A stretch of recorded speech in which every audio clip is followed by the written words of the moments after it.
Have you ever wondered why some people are so good at texting that girls can't wait to talk with them? It's not like they are special, but they use these 5 special texting techniques to get her chasing. Number 1, ending the conversation. First, if you are having a lively conversation, say something like, "This has been great, but I have to go. Talk to you later."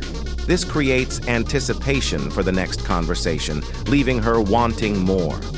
Number 2, changing the subject unexpectedly. While discussing something she's interested in, you can text, "By the way, I just remembered something funny about the other day, but I'll tell you later." This open loop keeps her curiosity piqued and eager to hear the rest of the story. Number 3, withholding information. Send a message like, "I have the craziest thing to tell you about my day, but I'm in the middle of something right now. Remind me to tell you later." By withholding the story, you keep her engaged and thinking about what you might say next. Number 4, reward and punishment through attention. Reward her positive behavior by texting back promptly and engagingly.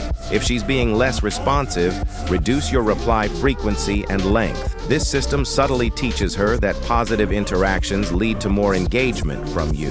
Number 5, creating anticipation. Text her, "I just thought of something that totally reminds me of you, but I'll share it next time we chat." This builds excitement and eagerness for the next conversation. Use these 5 texting techniques and watch as girls text you